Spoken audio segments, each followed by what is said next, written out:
CR7 ምን እያደረገ ነው ያለው?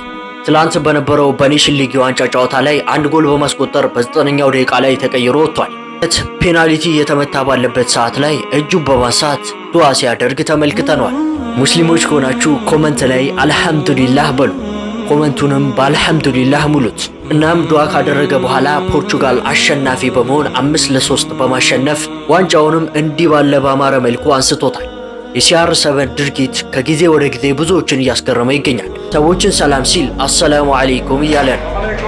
አንድ ነገር ማድረግ ሲፈልግ ደግሞ ቢስሚላህ ይላል። የሆነን ነገር ሲያደንቅ ማሻአላህ ይላል።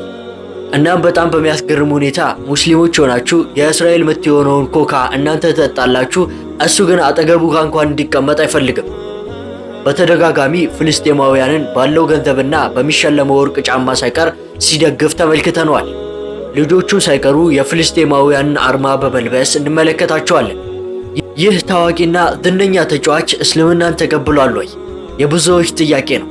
ነገር ግን ለሁላችሁም አንድ ነገር ነግራችኋል። ለCR7 ብቻ ሳይሆን ሙስሊም ላልሆናችሁ ወገኖቻችን በሙሉ አላህ ሱብሓነሁ ወተዓላ በሱረቱል በቀራ 2:256 ላይ እንደዚህ ይላል፣ በሃይማኖት ማስገደድ አይኖር፣ በእርግጥ እውነት ከውሸት ጎልቶ ይታያልና አላህ እሱ አዋቂ የሆነ ጌታ ነው።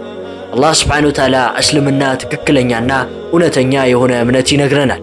ከዛ ውጪ ያሉት በሙሉ ግን ስህተት ላይ ናቸው።